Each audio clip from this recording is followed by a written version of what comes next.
Satu kali saya ditelepon oleh seorang jemaat. Dia bilang, "Ibu, setengah 12 malam dia telepon saya, 'Ibu Debbie ada di mana?' Saya bilang, 'Saya lagi ada di jalan, saya mau pulang karena saya baru selesai pelayanan. Bisa nggak Bu, malam ini Ibu ke rumah sakit? Ya, tolong doakan teman saya yang sedang terbaring di rumah sakit.' Jadi saya karena sudah setengah 12 malam, saya bilang, 'Ya Bu, bisa nggak kalau besok Bu, ya karena saya juga capek ya, saya mau pulang ya, nanti mungkin besok ya, besok pagi saya kesana, saya akan berdoa. Ibu kasih aja alamat rumah sakitnya, nanti saya datang ke sana.' Lalu dia bilang, 'Bu, persoalannya menurut dokter umurnya tinggal 24 jam. Karena dia mengalami sakit dan semuanya udah rusak ya. Jadi tadi ini kami mendapat kabar bahwa livernya sudah pecah dan sudah infeksi di dalam, jadi tidak ada harapan lagi dan menurut dokter hidupnya tinggal 24 jam. Saya sempat lihat jam juga, saudara. Aduh, sekarang jam berapa ya? Jam 12. Besok pagi masih bisa lah. Iya, pendeta juga manusia, punya rasa, punya hati. Lalu akhirnya saya bilang, ya udah Bu, ya besok pagi deh, saya pasti ke sana pagi-pagi banget. Pagi-pagi banget saya ke sana ya. Saya juga malam itu saudara tidur agak, saya berdoa juga ya, Tuhan jangan panggil dia dulu deh, kasih dia kesempatan Tuhan ya untuk dilayani. Pagi-pagi banget ya saya ajak suami saya menuju ke rumah sakit yang dimaksud ya. Macet lagi saudara ya. Di Jakarta itu waduh luar biasa ya. Dari jalan saya itu menuju ke rumah sakit sebenarnya dekat saudara ya, bisa ditempuh hanya dalam waktu setengah jam, tetapi kalau macet bisa jadi 2 jam sampai 2,5 jam. Jadi saya udah lihat jam, saya ditelepon terus, "Ibu udah sampai di mana Ibu, udah sampai di mana Bu?" Ya, jadi teman jemaat ini takut saudara kalau dia meninggal belum sempat dilayani. Saya bilang sebentar lagi, tapi ini saya masih kena macet. "Bu, please ya, cepet ya Bu." Ya udah, akhirnya saya bilang sama suami saya, "Ya udah saya turun aja deh ya di pinggir jalan, stop di pinggir jalan." Ya saya cari Gojek aja, saya naik Gojek aja gitu saudara ya. Lalu dapat Gojek, saya langsung naik Gojeknya, saya bilang, "Bang, ya kita cepet-cepet ya Bang, pokoknya terobos cepet ya Bang. Saya mau ke rumah sakit nih, mau doain orang, soalnya orangnya umurnya tinggal beberapa jam ya." Lalu Gojeknya bilang, "Ya Bu, tapi kalau kita cepet-cepet semua kita terobos, bisa kita lebih dulu daripada dia." Ya, dan ternyata ya berhikmat juga ini Gojeknya saudara. Akhirnya jalan saudara ya, dan puji Tuhan sampai di rumah sakit. Waktu sampai di rumah sakit saya ketemu dengan seorang wanita. Lalu saya dikenalin ini istrinya, jadi yang sakit ini suaminya. Oh gitu. "Umur berapa?" Saya bilang, "Umur 36 tahun. 36 tahun dan dokter memvonis bahwa umurnya tinggal beberapa jam lagi." Saya tanya kepada istrinya, "Saudara sakit apa?" gitu ya. Lalu istrinya cerita, ya, dia waktu masih sehat tuh Bu ya, waktu-waktu hidupnya dipakai untuk hal-hal yang ya menyakiti hati Tuhan. Beberapa kali selingkuh ya, pokoknya dia pakai narkoba, dia ngerokok ya, dia selalu ada di dunia malam, dia nggak pernah peduli dengan istri dan anaknya. Lalu tiba-tiba dia sakit. Pertama tuh dokter bilang dia kena autoimun ya, tetapi yang membuat parah itu Bu, karena dia perokok berat, dia peminum alkohol ya, dan dia juga suka begadang. Jadi ternyata livernya juga udah rusak, jantungnya udah rusak, semuanya rusak. Nah kata dia tadi malam itu dokter udah ngomong bahwa livernya itu udah pecah.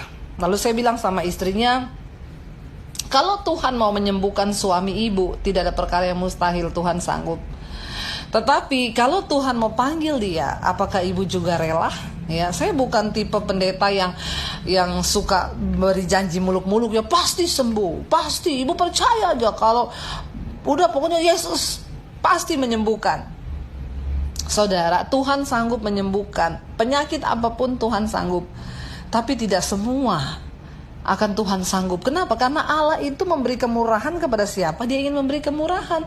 Nah makanya kita harus mencapai tingkatan iman yang benar, bahwa tidak ada satupun yang bisa pisahkan kita dari kasih Kristus, termasuk kematian. Yang terpenting hidup kita dalam perkenanannya. Alkitab berkata bahkan mati itu juga adalah sebuah keuntungan. Makanya kita harus punya pemahaman yang benar tentang firman Tuhan, ya, tentang Tuhan itu sendiri. Akhirnya kami masuk ke dalam ruang ICU, saudara. Kami masuk dalam ruang ICU, ya.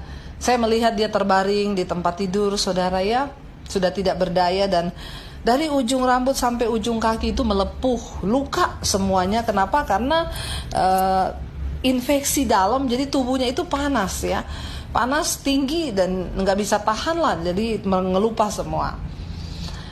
Lalu saya bisik di telinganya dia, saya bilang, "Pak, dia koma, ya, sudah berbulan-bulan koma, tidak sadarkan diri." Tapi saya percaya orang koma itu dia masih bisa mendengar, ya, rohnya itu masih bisa nangkap, ya, karena otak kanannya itu juga masih tetap berjalan, ya, jadi dia masih bisa nangkap. Lalu saya bisikin di telinganya, "Pak, Tuhan mengasihi Bapak, ya. Apapun yang terjadi, Tuhan mengasihi. Dan hari ini saya ada di sini juga buat Bapak, itu tanda Tuhan mengasihi Bapak. Hari ini, Pak, minta ampun atas setiap dosa dan pelanggaran yang sudah Bapak lakukan." Lalu air matanya mulai berlinang, saudara. Padahal dia koma, dia nggak bisa apa-apa, ya, dia koma, tidak bisa bicara, nggak bisa apa-apa, tapi air matanya berlinang.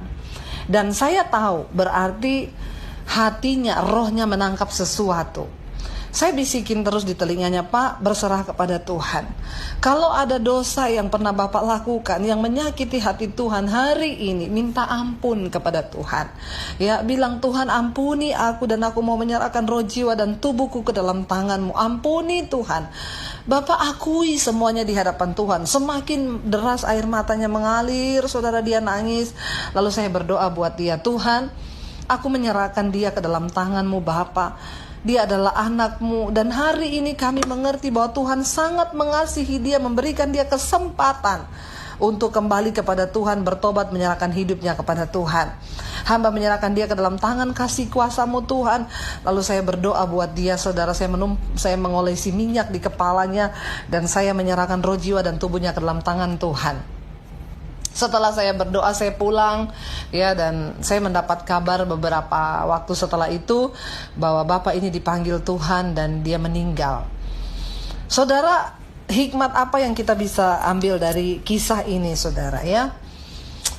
Kita nggak pernah tahu waktu hidup kita sampai kapan, ya. Dia baru 36 tahun.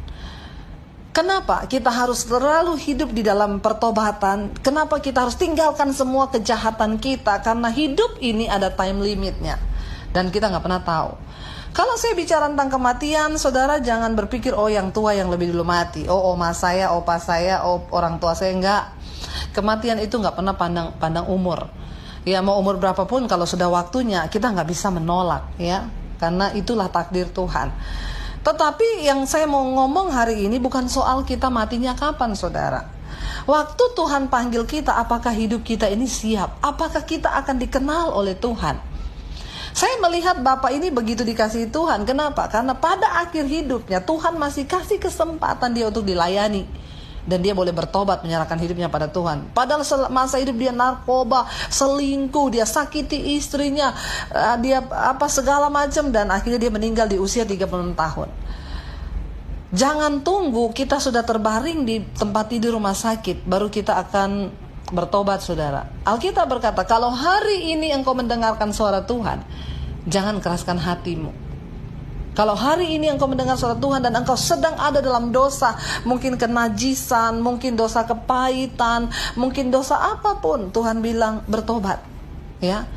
Kenapa? Karena Tuhan mengenal siapa milik kepunyaannya, dan materainya ialah bahwa setiap orang yang menyebut nama Tuhan itu meninggalkan semua kejahatannya.